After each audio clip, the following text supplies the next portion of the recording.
Hello and welcome to the Voices of the Vic podcast with me, Ben Aiton, and Mike Duffy.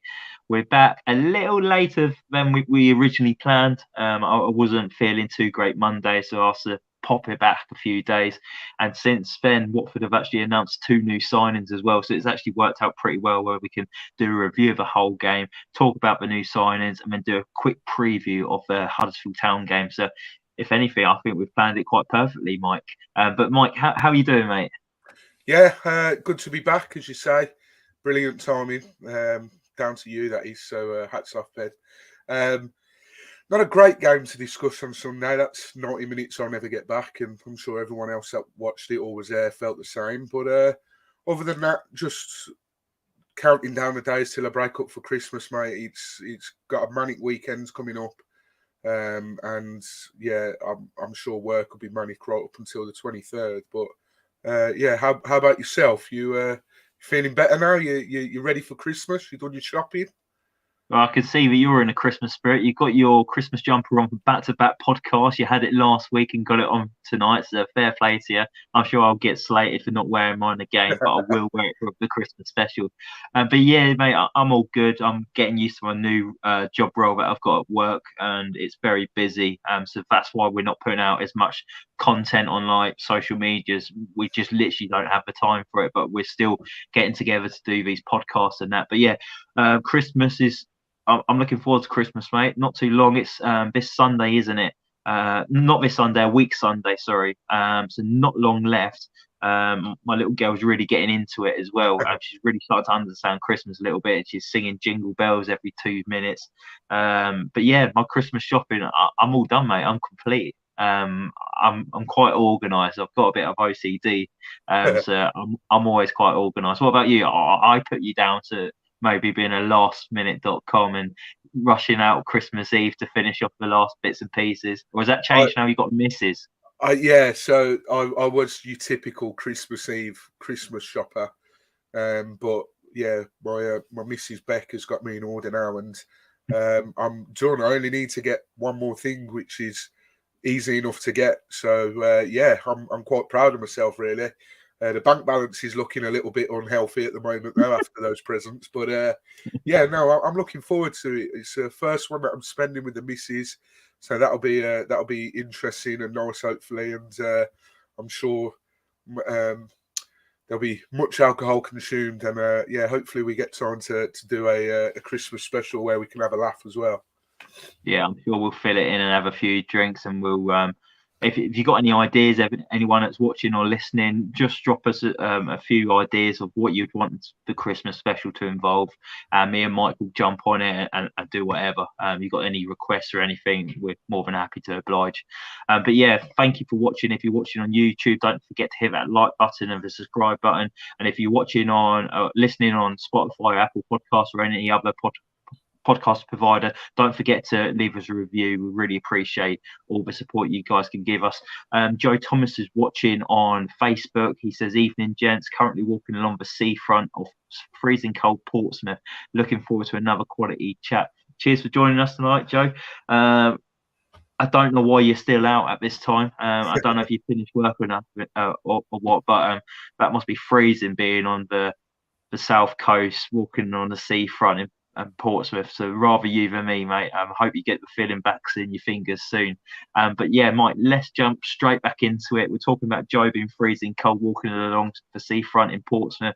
It was equally freezing cold at Vicarage Road on Sunday.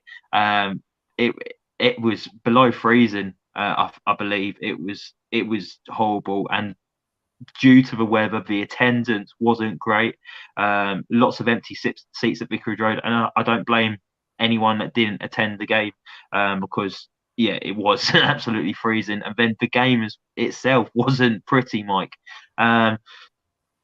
Anything to sing home about after the performance? It wasn't great, was it? No, I was quite happy chatting about Christmas still, and just doing a bit of a longer intro. We can go back. Yeah, I mean, it was typical of a game. I suppose you could look at it two ways. I think it was typical of a game for two teams that haven't played any competitive football in around about a month, I think it's been. Might not be quite that long, but I'm not sure. But, you could look at it another way. We have had 2 friendlies, I think. We've played Blackpool and we've played Arsenal as well. So, it's not as if we've gone that long without playing football full stop. Obviously, friendlies are a lot different to the competitiveness. So I just think it was sort of typical of 2 teams, like I say, that hadn't played in about a month. I won't be looking back on that one fondly. I mean, I think the only positives we can take out of it is it's another clean sheet. We didn't lose. I make that 3 games now we haven't conceded in. Reading, Bristol City, and Hull, 3 games in a row, I should say. So, that'll be good. I think the negatives were Hamza Chowdhury getting injured pretty much straight away, and the fact that we didn't really have a midfield on the bench. In fact, we didn't have a midfield on the bench because it was Humbo that had to come on. And I think they switched. That's when Pedro went into the deeper role, which we'll talk about. But yeah, I think obviously the fans, the low attendance, obviously the fans aren't there to cheer them on. I don't blame them. It was absolutely freezing. I was sat in a warm flat, so I'm quite lucky. But it's not one that will be talked about for many, many years. But I'm sure, hopefully, Huddersfield will be that where we can kick on. But I think the positive is, as I say, Ben, we didn't lose and we got a clean sheet. Yeah, definitely. It was.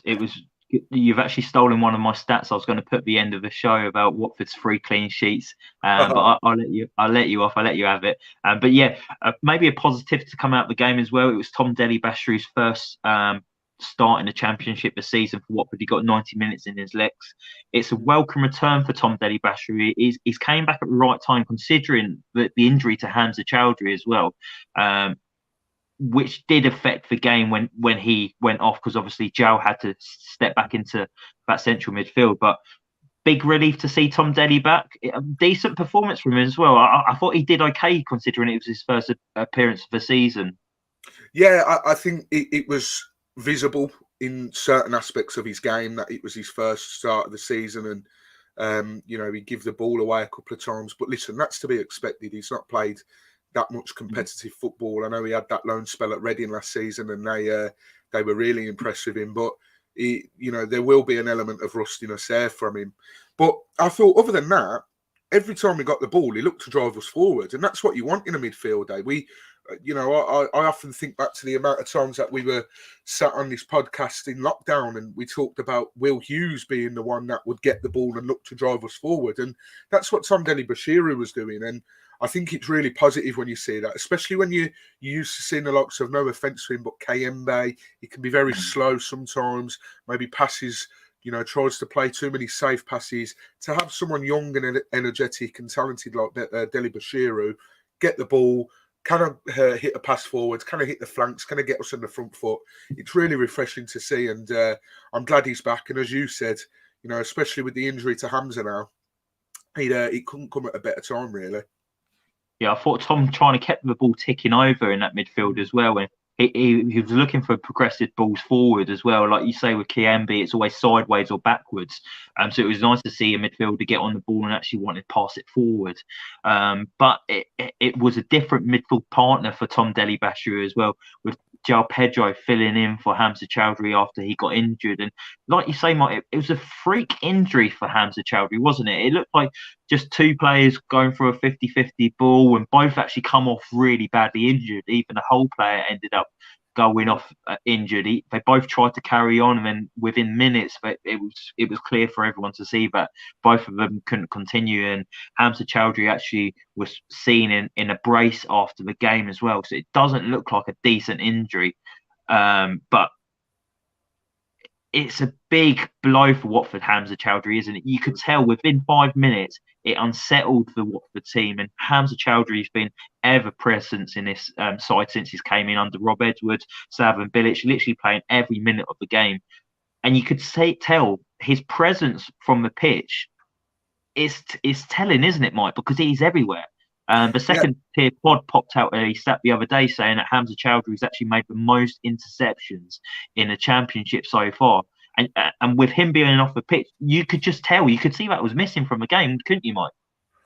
Absolutely. I think I've been a little bit critical of him, to be honest, in the past. Maybe not necessarily on the pod, but speaking to friends and other people. You know, I've got a friend who lives in the village where I live. He's a big Leicester City fan, and we were on holiday back in October, and we were playing Norwich, and he was asking how Hamza's getting on, and I says, yeah, he's a little bit too inconsistent for me. But as you said there, Ben, the fact it was so evident that we were missing a player like him as soon as he went off just shows how little the work that he does goes unappreciated. Not just from me. I'm sure there's hundreds of fans out there that perhaps didn't realise quite how significant his presence has been. And I think we will miss him. And that stat, I was going to bring that up as well. So we're even now. You brought something up that I was going to bring up. But yeah, I saw that stat as well, and you think, wow, you know, that's quite some going, and that's what you want from a midfielder, someone that's going to intercept the ball. We haven't had that since the days of Etienne Capoue. You know, he was fantastic. I think he had the nickname the Octopus because he literally was intercepting balls left, right, and centre, and from places you wouldn't think. I'm not for 1 minute comparing the two, but it's still good to have someone that breaks up the play in the middle, and Hamza does that brilliantly. So he's going to be a massive, massive loss. And like you said, I saw the tweet as well that said that he left the stadium in a brace, and it's not sounding great. I mean, all these injuries, we thought that we could use this World Cup break to get the squad back together and close to full fitness, and we go and get a bloody injury. What was it, 10 minutes into the game it was? So it's typical of Watford at the moment. Ever since I think it was Richard Collins, I may have got his name wrong. He used to be the head of the medical department for Watford. He ever since he left, our injury record's been shocking. So something's got to be investigated there. But yeah, it's going to be interesting to see how that midfield lines up against Huddersfield. I mean, it probably would have been earlier. I know we've brought in someone since, which we're going to talk about, but it would have been interesting to see how that midfield's going to pan out for the next few games. Interesting what you say about Hamza Chowdhury. I don't think people recognise the work he does on the ball and off the ball. And I think the saying goes is you don't appreciate what you've got until it's gone. The moment Hamza Chowdhury's been taken out the side, you're like, we really need that enforcer and that guy who breaks up play and intercepts balls. Because after that, we didn't have that. And I do worry between now and the start of January, because the player we've brought in, we'll discuss in a bit, I don't think he's that type of player.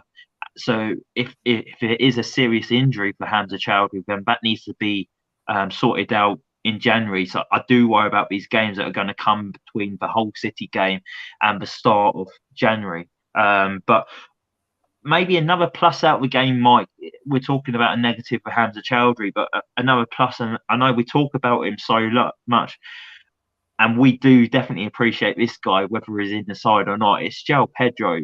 The guy is just class. Like, we were talking on it off air just before we started recording, saying about how you can just move him back and he's still the best player on the pitch.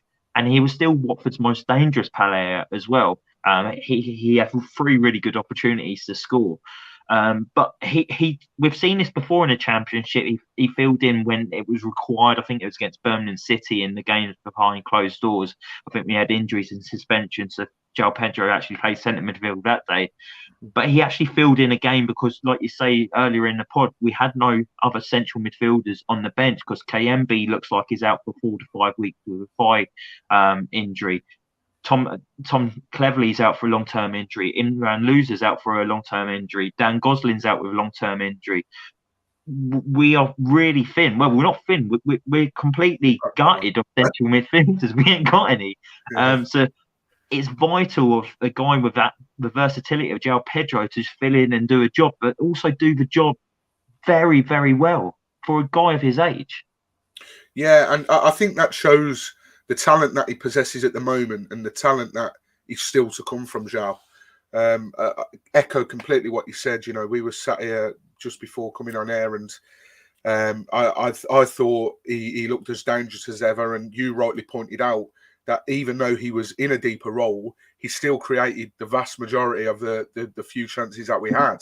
So that speaks volumes when you guy who really sort of plies his trades as a 10, can play out in the wing or can play up front, when he's dropped back into a sort of more deeper midfielder role, he's still creating chances. I mean, that screams volumes. And I think, I don't want to sound like a broken record, but he is going places. I'm telling you now.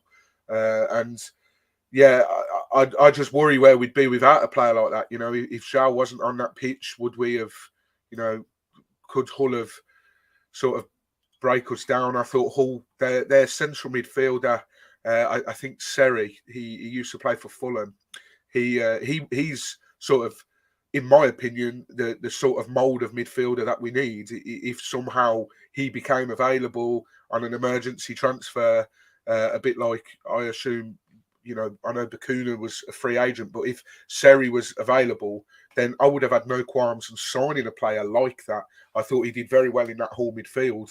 But yeah, Zhao, magic as always. And, we're saying how good he is now, and he's had to sort of drop deeper. We hopefully have got sort of a midfield sorted. That means we can start pushing him back up the pitch in his natural position. And that's where we'll see the absolute best of him. And I still think there's more goals to come. He's sort of played the provider role more so far this season. But I still think there's more goals to come from him. And I mean, some of the performances you watch him, and they can't get the ball off him. It's like child's play for him. It's unbelievable at times. It really is. Joe Thomas watching on Facebook, it says Pedro is showing a level of maturity that I've not seen in any players as young as he at Watford before. The guy just oozes class. And it really is. And what I find exciting about João Pedro is there's another young kid at Watford, but I see what Pedro's ability was a couple of seasons ago. And I'm talking about Esprilla. I can see Esprilla's performing to the standard that maybe João Pedro was a couple of years ago, if not maybe slightly better, because he's actually playing week in, week out as an 18-year-old. And it just gives me so much excitement to think how good Esprilla could be in a couple of seasons more if he carries on playing week in, week out. What was your thoughts on Esprilla's performance? Because obviously he was playing a slightly different role. He was playing maybe as a number 10 at the weekend because João had to go back into the centre midfield. But he's getting into the right areas to score, isn't he, Mike? But he hasn't taken that opportunity to bag his first goal in the Championship yet. Do you see that as a massive concern, or do you just look at it like João Pedro? He's getting in the right areas and the goals will eventually start going. I think the goals will eventually start coming, but I also think he needs that first goal. I think to start with, it was like, no, don't worry about it. He's a young lad. He's finding his way in and sort of everything else. But now I think it's starting to become sort of visible that he really needs that first goal. I know he scored against Arsenal in a friendly, which doesn't really count, so to speak. But I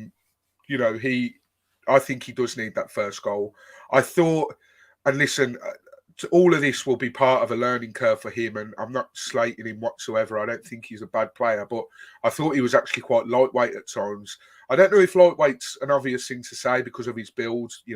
Very reminds us of Ashley Young in his days at Watford. But I think sometimes he can take too long on the ball, and it becomes frustrating. There was a couple of times during the game where I felt he could have played a pass quicker, or he could have played the right pass, and he got caught in possession, and it is frustrating.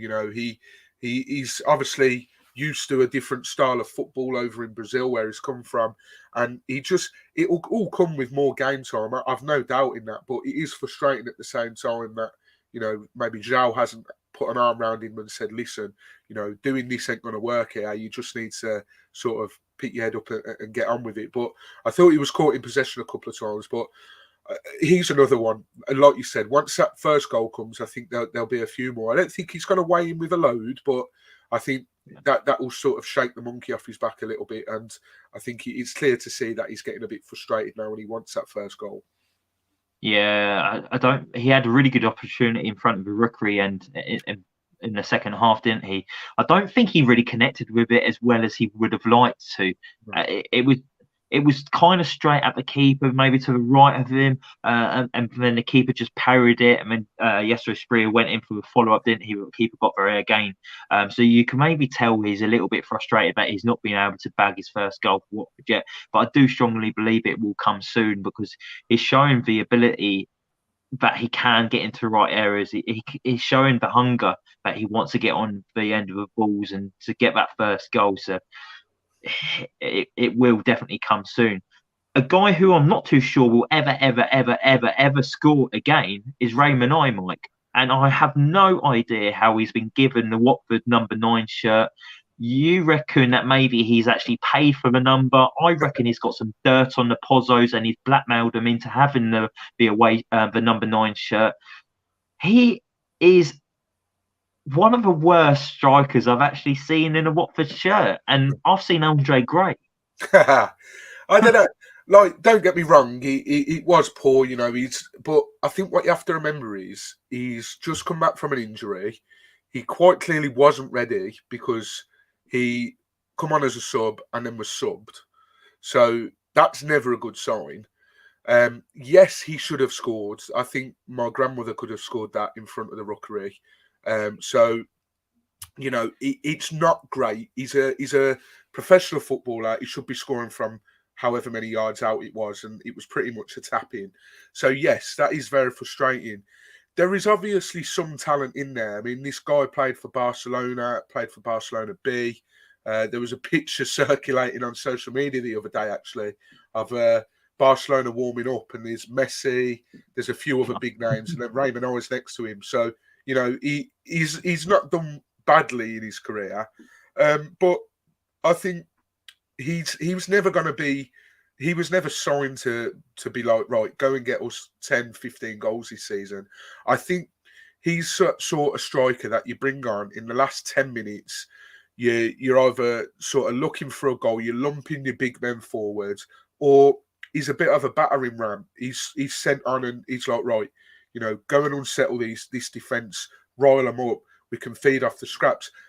I don't want to compare him to Troy because it'd be a bit of an insult to Troy, but a bit like Troy used to bully the defender. I think that they maybe look at him as that sort of defender, that sort of striker. But I mean, his performance on Sunday was one that won't be sort of living long in the memory of Watford fans, and it does question, as you say, how he got that number 9 shirt.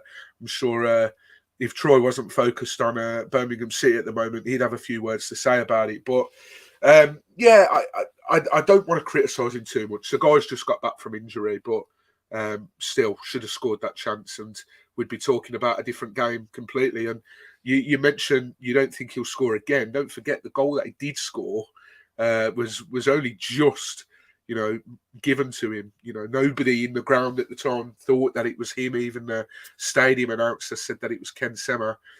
So it was hardly like he'd beaten 3 or 4 men and then, you know, rocketed it into the top corner. It was a lucky flick on the way in. But sometimes that's what you want from a striker, just to be in the right places at the right time. But yeah, I'll reserve judgment on him till he gets a few more games under his belt.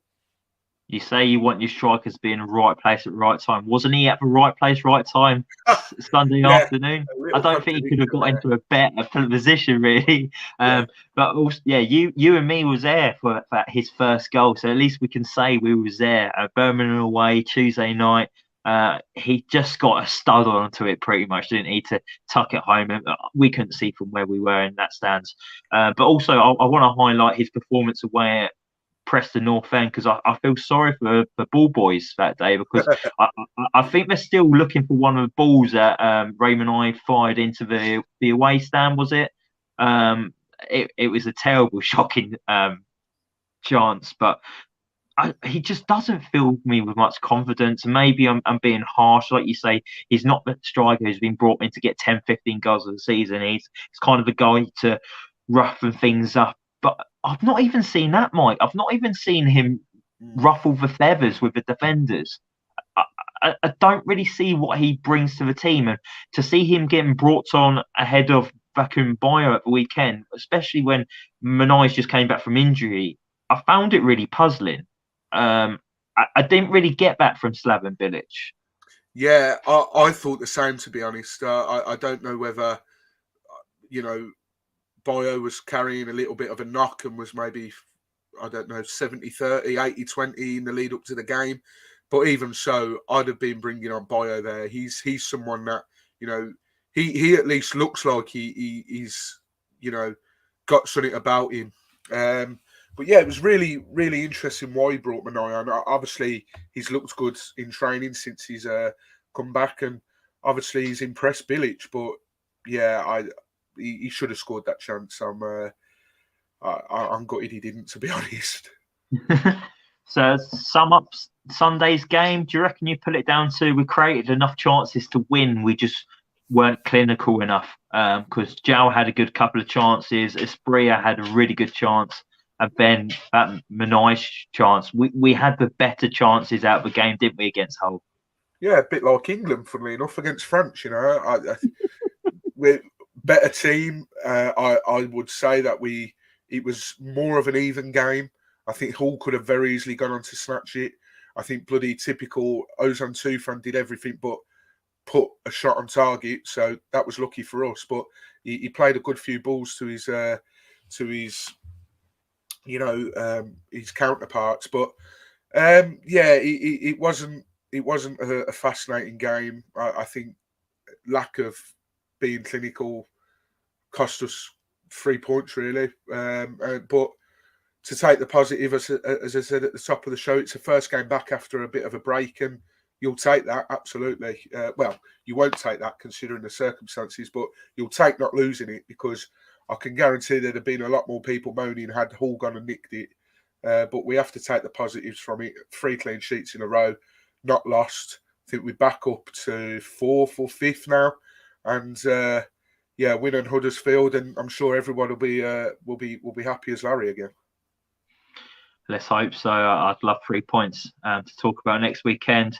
But one guy who we predicted during the week when we did a preview of the game was we said we didn't think Ismaila Sarr would be involved at the weekend.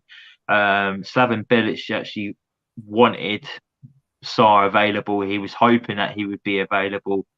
But Sarr wasn't in attendance. After missing the game with Hull on Sunday, Ismaila Sarr has returned to a Watford training ground on Monday, and he's trained with his Watford teammates yesterday and today. So he will be involved for the game with Huddersfield Town at the weekend. The 24-year-old is Watford's joint top goal scorer with 6 goals this season, and also has 4 assists to his name. We did miss Sarr at the weekend as well, Mike, didn't we?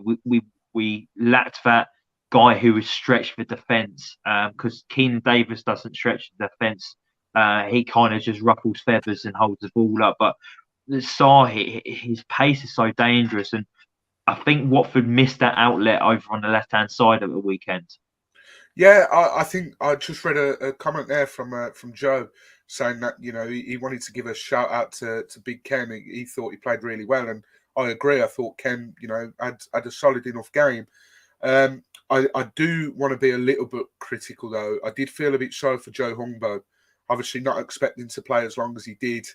Didn't look comfortable out on that wing. Didn't take his chance, did he? No, not at all. And that's a real shame, because, in that season when we were in the Championship last, we were talking about him. Could he even feature for us in the Premier League? Could he feature more for Watford going forward? Obviously, had a really good spell with ex-Watford player and manager Malky Mackay at Ross County. But I just felt like he had a really good chance to put his name, not in the window, I think that's a wrong phrase, but put his name out there for Slaven Bilic to pick him more regularly, and he didn't take it. So from that perspective, we definitely missed Sarr. I think we could have created the problems down those sort of sides. I think Ken did brilliantly down that left-hand side, but if Sarr was there down that side, I think that's where we seem to be catching them out. But we seem reluctant to get the ball in the box at times as well. And we've got Keenan Davis in there. He's a big lump of a guy. He'll get his head on the end of it. Vacuum Bio, even when he come on at the end, he doesn't mind he'll get up there and win his headers as well. So Sarr, we know, likes to dribble into the box and cut it across, and that works. That's fine. But there was just a proper reluctance to work the ball into the box on Sunday, and I think Sarr would have brought that different dimension had he played. And it'll be interesting to see this will raise a few eyebrows what I'm about to say, but it'll be interesting to see if he actually features on Saturday against Huddersfield, because I don't want to say too much, but from what I've heard, there's a few players that are quite disappointed with the fact that he chose to come back when he did, basically when he wanted to. So yeah, it's going to be interesting to see what happens come Sunday. I mean, personally, because we need to get a win, and you pick your strongest team, I would have, you'd have to start him over who we've got available. We haven't really got that depth out wide, do we? No. So you would take Sarr back immediately. It was interesting to see Slaven Bilic was asked after the game, January's fast approach, and what areas do you want to improve? And he didn't hesitate, and he said midfield and wingers. So he knows that he needs more out wide. And we got to remember, Ismaila Sarr's got a year and a half left on his contract as well. If an offer comes in that Watford deem acceptable, they will accept it in January, because they don't want to lose the value on Sarr, but they want to recruit as much money as possible. So I wouldn't be surprised if we do get a bid, we will accept it, and then it's just how we reinvest that into the squad. But have we reinvested into the squad already? Because Watford did sign a Brazilian winger today. The highly rated 19-year-old Brazilian Matheus Martins joins Watford. It's unclear whether it's been a signing permanently or if it's a loan involving Udinese. Andrew French believes that it will become more clearer in January. The Brazilian has already started training with his teammates at London Colney training ground. Martins has featured for Brazil at both under 16 and under 20 levels, and will be available for the Golden Boys from the 1st of January. Mike, he seems like he's another guy from Fluminense. So this is a third Brazilian now that follows Richarlison, João Pedro, and now it's going to be Martins. If anything goes, if he turns out to be anything like Richarlison or João Pedro, then Watford have got a very good, talented player on their hands again. Yeah, it seems like that link between us and Fluminense is a good one. They've given us two brilliant players. And it also looks as well, from the pictures that we saw of him in his training gear and videos, he looks a bit more on the physical side. He's got more about him in terms of, he's quite broad, lads, compared to obviously Pedro come over here. Didn't really look like there was much to him. Richarlison the same as well. Obviously, Pedro booked up for that season in the Championship. So he might be a step ahead of where the others started because he's got that physical side about him. That's the hope anyway. But like you said, if it's anything to go by the last two signings from there, then I'm really looking forward to see what he can add. I think I saw a stat. I think Lou Orns put a chart out. He got it from someone else. He wasn't sure where. So if this is your chart I'm talking about, apologies, I can't credit you. I don't know where it's come from. But there was a chart, looking at Martins and then looking at Sarr's stats, and it looks good. It looks like he'll create a lot of chances, and that's what we need, and that's what you want your wingers to do. And if Sarr does go, it sounds like we've got an ample replacement, which again, a lot of people would have worried about. If Sarr goes, what we're going to do? We're going to sign the right person. Hopefully, that right person is Matheus Martins. I think I've seen a few people suggest that maybe Martins would be a replacement for Sarr as well. Yes, I've seen that, yeah. So that would be interesting. I don't know if you've seen the videos pop up on Twitter as well, his little clips of what he's done over in Brazil. He does seem more physical on the ball. He seems like he's got more strength, unlike João Pedro in his first season, and then he's obviously bulked up and got stronger now, and he's stronger on the ball. But Martins does seem like he's got that into his game already. He loves to dribble. He's got an end product. He can produce balls into the box as well. He looks like he's got a lot more to offer, and he's playing in that very talented under-20 side for Brazil at the moment. And I think one of their players, teammates, is about to join Real Madrid for about 80, 90 million pounds as well. Endrick, I think his name is. But supposedly this Brazil under-20 side is like the next big things. You know, when England under-20s, they won like the World Cup or something, and we had like Foden, Sancho's, loads of players. This Brazil side are like meant to be the next big thing, and Martin's been highly rated. So I'm excited by this one, mate. Yeah, I try not to go too much off clips I see, because I remember when we signed Alex Merkel, and he looked like an absolute world beater. And then he went and got bloody sent off in his debut against Reading or QPR, I think it was, and he was shit for the rest of it. So I can't wait to see him in person, see him playing in that yellow for Watford. And like you said, you know, that to be representing your country, no other than Brazil. I know they got knocked out of the World Cup, which was hilarious, but you know, he's part of what they probably look at as the next golden generation. So I'm really looking forward to it, mate. Really am. Yeah, again, we spoke about Ismail Kone. We've got to remember we've signed as well the Canadian international. He'll be joining up in January as well. And we said last week we don't think he's going to be thrown into the deep end. Well, I think that's changed now, Mike, hasn't it? With our central midfielders being out, I think he's going to be thrown in straight away, and he'll be playing that centre midfield role. But with Martins, I don't think he's going to be thrown in straight away either, unless there's injuries there. I think he'll definitely feature in the game against Reading in the FA Cup. But league-wise, I don't think he'll be thrown into a league game to start straight away. Do you reckon it'll probably be bench appearances just to get up to speed? Yeah, you make a very good point now. I forgot about that Reading game being so early on. I think that'd be a perfect game to start him. Don't forget, I think João Pedro's first start for Watford was in the FA Cup against Tranmere that season, where we went 3-0 up and thought, fuck this, let him back in the game. And then we lost the bloody replay. But yeah, perfect game to start him, or at least give him a half or something. And then, yeah, bench appearances.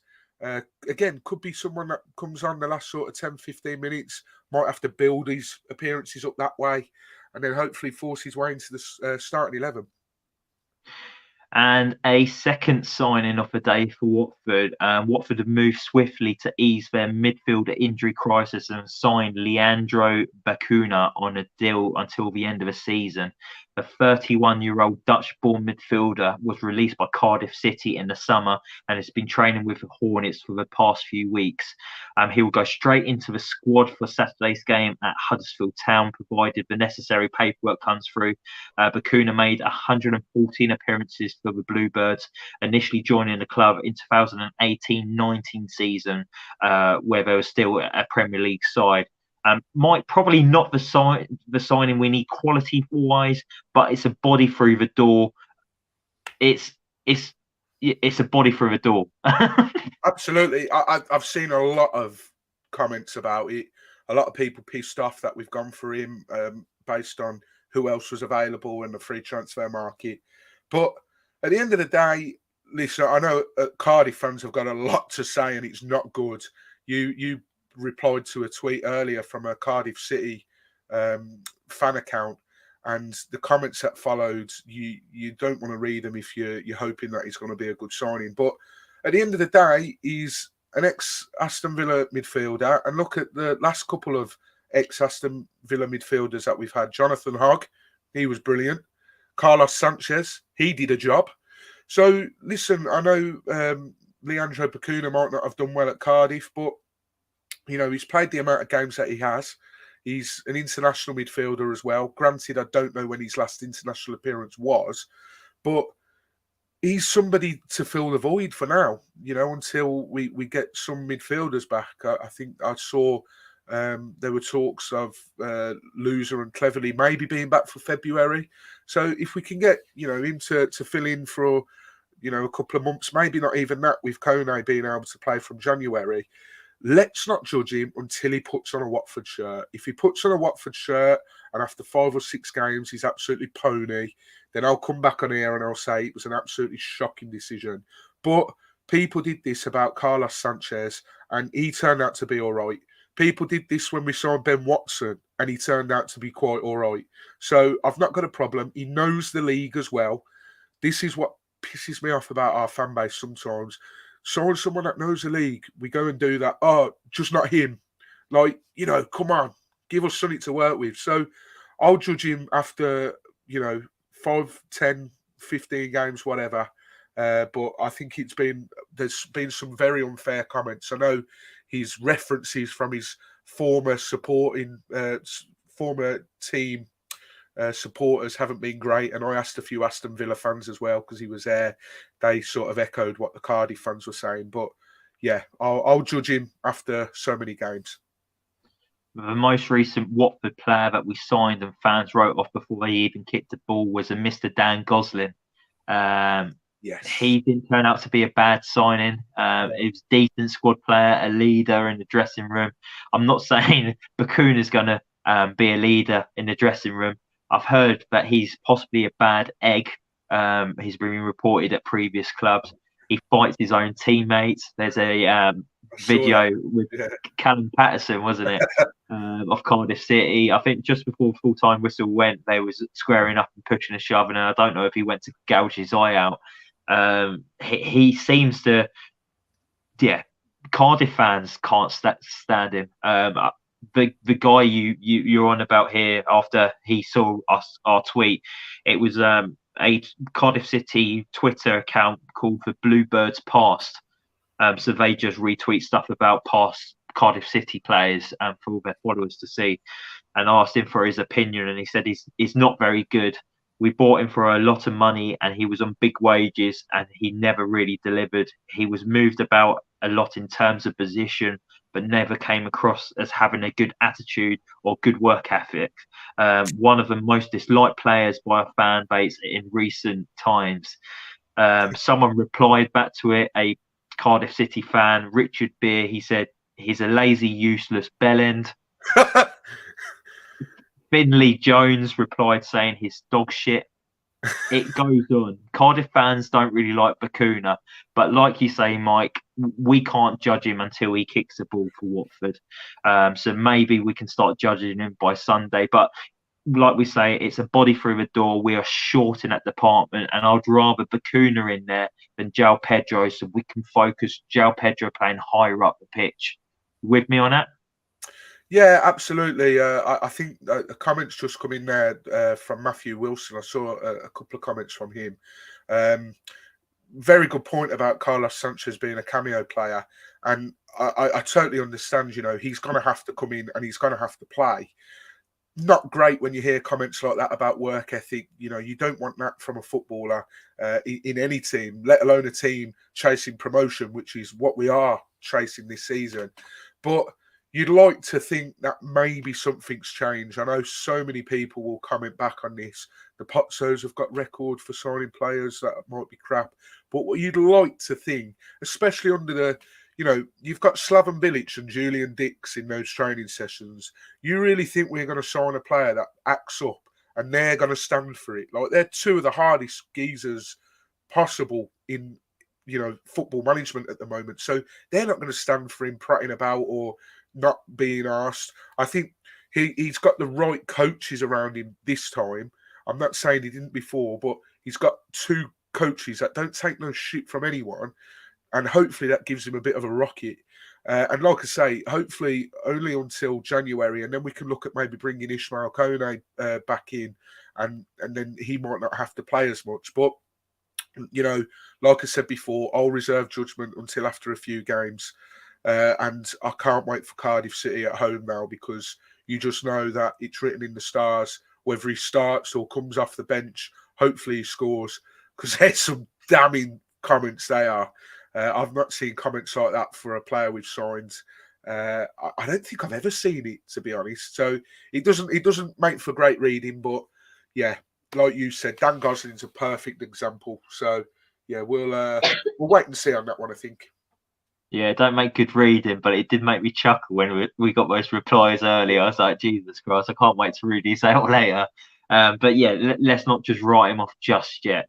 But Watford, they do travel to Huddersfield at the weekend to John Smith Stadium with the aim to return him back to winning ways. Huddersfield are the foot of the championship table, Mike.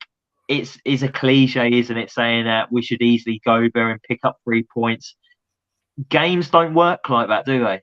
No, they do not, especially when Watford Football Club are involved in them. We're coming up. I mean, Huddersfield, to be fair, they got 14 points from 11 home games. It's not the worst in the league.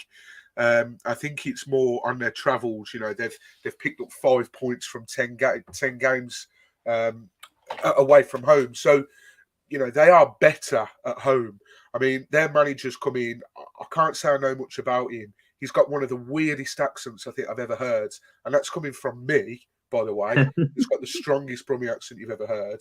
But listen, we should go there and we should be getting the 3 points. But as you said, there's no given 3 points in this league. And, everyone's just come back off a break. So you don't know how beneficial their break has been. This might have been just what Huddersfield needed. So we need to go there, all guns blazing, and hopefully we get the 3 points, because I think it's gone under the radar a little bit, because of the start we had under Rob and maybe not picking up as many points or not turning draws into wins. If we get a win, depending on other results, we're right back in the reach of second place. I know Burnley are, I don't want to say running away with it, but Burnley keep picking up win after win after win at the moment, it seems. So they're just solidifying their place at the top of the table. But, we're still within reach, I think, of second place at the moment, and a win would only help that as well. So it's a big opportunity, and there's not many recent games, it feels, that where we've gone to Huddersfield and done well. I think you say Huddersfield, and straight away the game in lockdown comes back to me, where it all kicked off with Ivic and Troy, and Ben Foster had a howler, and Capoue scored an own goal. I think that was his last appearance for Watford. I might be wrong there. The only time I can really remember us doing well at Hull, it was a beautiful day, and we actually went up to 7th in the Premier League that day, and we won 2-1. Gerard Deulofeu scored for us. I think he got both goals. I'm not sure. But that was a brilliant, brilliant day. But these are the games that you have to pick up the points in. Like I've just said, we can't expect to get 3 points, but these are the games where we need to be picking up points. And hopefully we've got enough in our squad, even though it's very depleted at the moment, to go and get those 3 points, because after Sunday's game, it's needed. And I think the run we've got coming up is a little bit tough as well. Yeah, it'd be massive for Watford to pick up 3 points going into these games. We've got Millwall, we've got Swansea City, we've got Norwich City. We've got big games coming up, so getting 3 points on the board before you play those will help out Watford massively. Watford have lost just one of their last 7 league games since Slaven Bilic's first game in charge of the Hornets, taking charge of the Hornets in October. Only 3 other teams have collected more points in the Championship than Watford. The Terriers have failed to score in 6 of the last 8 league games, including the last 2. The Golden Boys have kept a clean sheet in the last 3 league games, which Mike kindly stole from me earlier. The last time we had a longer run was back in December 2001. So hopefully Watford can pick up pick up another clean sheet, and that will break that record back in 2001. But yeah, difficult place to go to. I know the rock bottom, but it's going to be freezing cold up there. They know how to grind out results at home. They don't play pretty football. I know Mark Fotheringham's came in and he's wanted to implement his style of play, but it really hasn't transitioned onto the pitch yet for Huddersfield and Huddersfield Town, and their fans aren't massively increased. Are some of the loudest I've heard at a home stadium. When I went there back in the Premier League season, that game I was just on about, even though they lost, and I think they got relegated from the Premier League that season, their fans, the noise their fans made was unbelievable. So they're that team. I mean, football up north is like a religion, but they will back them. You've heard this before, Watford fans. They will literally back them come hell or high water. And it doesn't matter if they're foot of the table, they'll still back them. So that's why we need to be on our A game, because Northerners don't feel the colds. There'll be blokes turning up there in bloody Bermuda shorts and short sleeve T-shirts, and it'll be like -4. And, they'll be out in the numbers, I'm sure, and that place will be rocking, trying to get beyond their lads. So yeah, make it even more difficult. Yeah, they are a noisy bunch. I always hear them on the TV, and I have no idea. They've got a really annoying song as well, and I have no idea. I can't understand what they're saying. Do you know the one I'm on about? That will. I It's think I know really, what one you're on about, but it's really annoying. yeah. Yeah, I was going to try and hum it or something, but you know the one I'm on about. But yeah, before we wrap it up, we'll give a quick score prediction. What do you reckon for Saturday? It all depends what squad we put out. If Zhao's going to be playing deeper again, it's got no reason to really because of Bacuna coming in. If we can get Zhao back to his normal position, then I think we'll win. I'm going to go with a 2-0. We're going to break that record that you said went back to 2001. So 4 clean sheets in a row. And I think Keenan Davis is due a goal. I still think, he's still getting back to full fitness. That's quite clear to see. But Keenan Davis is going to score. And do you know what? I'm going to say we're going to score from a corner. And I think Craig Cathcart's going to get on the score sheet. So that's a bit of a brave shout there. So 2-0, Keenan Davis and Craig Cathcart. It was good to see Craig back at the weekend as well. He really shored that defence up. I thought him and Cabaselli actually, both of them was actually really good. But it's good to see Cathcart come back. And good to see that he was wearing like a short sleeve T-shirt without no gloves as well. Just shows how tough they are back over in Northern Ireland. But yeah, I don't think it'll be a pretty watch again. I don't think we've had many pretty watches this season, to be honest. We definitely did it under Rob Edwards, which we was talking about before we came on air. I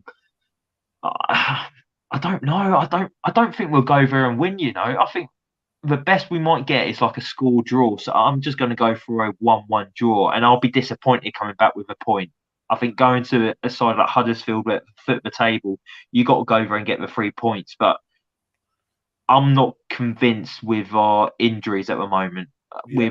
With Chowdhury being out, even if Bacuna comes in, he's not up to the same standard as Chowdhury. And I think Huddersfield might win the midfield battle, and I think whenever a team wins the midfield battle over us, we really struggle. So, yeah, I'm going to go for a 1-1 draw. I wish I could be more positive. But, yeah, let's wrap it up there. Thank you, everyone who's watched tonight on YouTube, Facebook. Don't forget to hit that like button and that subscribe button. Mike still wants us to hit 300 before Christmas. I know it's ambitious. I know it's Christmas a week Sunday, but look, stranger things have happened. But yeah, hopefully 3 points are coming at the weekend, and stay safe, everyone, and come on, you Orns.